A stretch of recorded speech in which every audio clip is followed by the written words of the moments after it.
Welcome to Coffee with Viking. I am Mike. Cheers.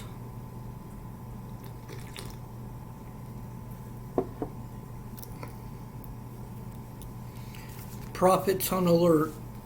1 Kings 18:4. Once, when Jezebel had tried to kill all the Lord's prophets, Obadiah had hidden 100 of them in 2 caves. Idol worship had come to Israel on Solomon's watch. In his old age, he had let some of his foreign wives talk him into building shrines to some of the most bloodthirsty gods that humans ever invented, including Moloch, who demands child sacrifices. That's when the Israelites, on a national scale, started treating pagan religion as an acceptable option or supplement to worshiping God. All Israelite kings in the northern Jewish nation of Israel are portrayed in a Bible as godless, and so are most kings in the southern nation of Judah. God responds by sending prophets. Their job is to warn the people about the consequences of breaking their centuries-old contract with God.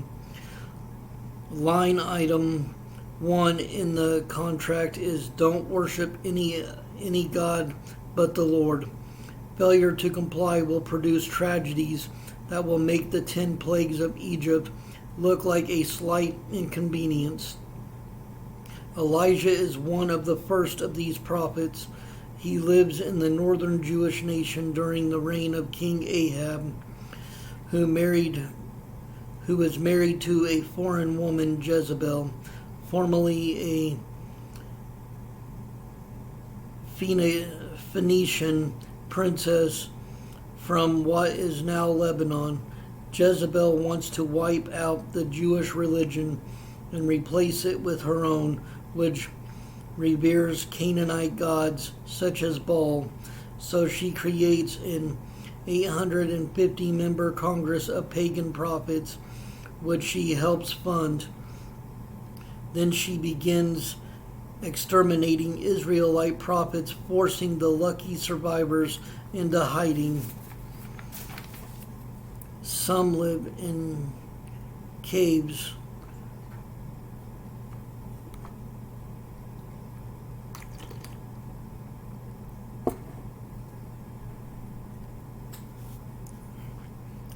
Others, like Elijah, leave the country for a time, but Elijah eventually returns with a vengeance on a mission from God. He challenges all Jezebel's prophets to a spiritual duel.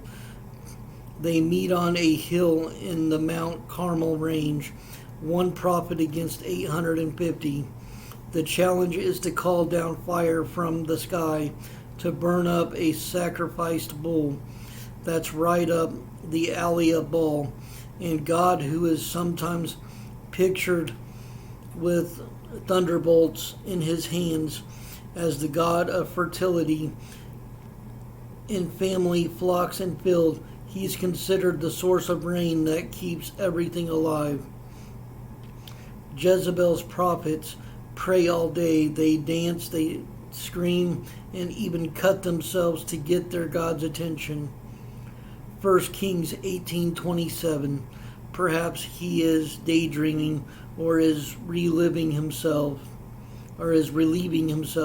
Elijah taunts, or maybe he is away on a trip. Jezebel's prophets give up in the evening. On Elijah's turn, he soaks the altar with water. Then he prays a short prayer. O Lord, God of Abraham, Isaac, and Jacob, prove today that you are God in Israel, and that I am your servant. And that is in 1 Kings 18:36. Fire flashes from heaven, burning up even the stone altar. At Elijah's command, the crowd executes Jezebel's prophets as Jewish law requires. Deuteronomy 13:5. False prophets are visionaries who try to lead you astray must be put to death, for they encourage rebellion against the Lord your God. The victory, however, is short-lived.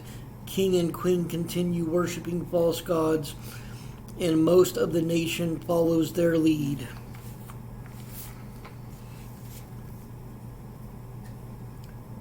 And on this little side note here, killer prophet, sword-swinging Elijah towers over a doomed false prophet. This statue, resting on a hilltop in the Mount Carmel range, commemorates Elijah's victory over 850 of Jezebel's prophets. Elijah challenged them to call fire from the sky, seemingly an easy task for their rain god Baal.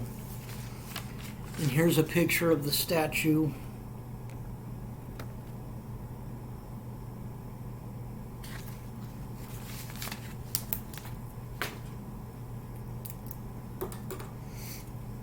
Stay blessed.